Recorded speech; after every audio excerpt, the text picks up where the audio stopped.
नमस्कार। आज हम एक बहुत ही जानी पहचानी बल्कि कहें तो बचपन से सुनी हुई कहानी पर बात कर रहे हैं। हाँ, ईमानदार लकड़हारा और देवी। बिल्कुल, ये कहानी हम सबने सुनी है, पर आज हम कोशिश करेंगे इसकी थोड़ी गहराई में जाने की। मतलब क्यों ये इतनी खास है। सही कहा, क्योंकि अक्सर ना ऐसी सीधी सादी कहानियों में ही बड़े गहरे सबक छुपे होते हैं। तो देखते हैं रामू की कहानी हमें क्या सिखाती है ईमानदारी के बारे में और शायद जिंदगी के बारे में भी। तो कहानी का हीरो है रामू, एक लकड़हारा। हाँ, गरीब है पर बहुत मेहनती और सबसे जरूरी बात ईमानदार। हाँ, यही उसकी पहचान है।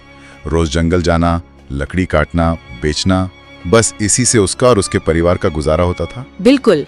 और फिर कहानी में आता है ट्विस्ट। हाँ, वो नदी वाला हिस्सा। एग्जैक्टली। वो नदी किनारे पेड़ काट रहा होता है और अचानक फिसल जाती है कुल्हाड़ी, और वो भी उसकी इकलौती कुल्हाड़ी थी। गिर गई गहरी नदी में। और मुश्किल ये कि उसे तैरना भी नहीं आता था। सोचिए कितनी बड़ी मुसीबत।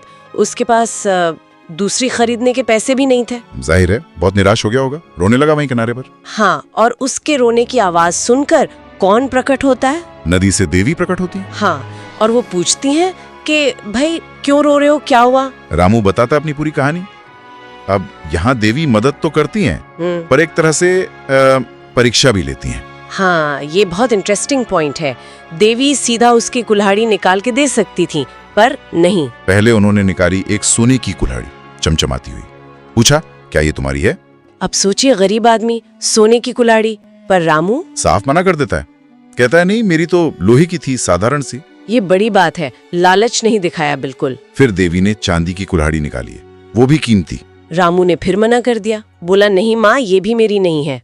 मतलब वो अपनी बात पर अड़ा रहा, उसे वही चाहिए था जो सच में उसका था। और फिर आखिर में देवी ने निकाली उसकी वही पुरानी लोहे की कुल्हाड़ी। और रामू का चेहरा खिल उठा एकदम। हाँ, खुशी से बोला, हाँ माँ, यही है, यही मेरी कुल्हाड़ी है। बस यहीं पर उसकी सच्चाई, उसकी ईमानदारी साफ दिख गई, कोई बनावट नहीं। देवी ये देखकर बहुत खुश हुई, बहुत ज्यादा। उन्होंने कहा भी कि तुम जैसे सच्चे और ईमानदार लोग बहुत कम मिलते आजकल। शायद उस जमाने में भी कम ही मिलते होंगे, हो सकता है। और फिर इनाम? हाँ, ये तो कहानी का सबसे यादगार हिस्सा है। देवी ने उसे सिर्फ उसकी लोहे की कुल्हाड़ी नहीं लौटाई, बल्कि वो सोने वाली और चांदी वाली कुल्हाड़ियां भी दे दी। बिल्कुल, इनाम के तौर पर, उसकी ईमानदारी के लिए। तो ये सीधा सीधा संदेश है, ईमानदारी का फल मीठा होता है। हाँ, कहानी तो यही कहती है।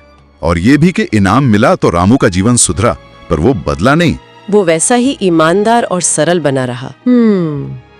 तो ये कहानी पीढ़ी दर पीढ़ी शायद यही विश्वास देने के लिए सुनाई जाती है कि सच्चाई का रास्ता भले ही मुश्किल लगे, पर उसका अंत अच्छा होता है। बिल्कुल।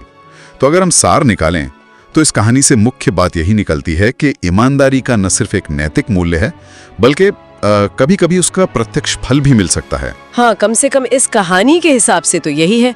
ये हमें सिखाती है कि अपने सिद्धांतों पर टिके रहना कितना जरूरी है, और शायद ये भी कि नेकी कभी बेकार नहीं जाती। सही कहा।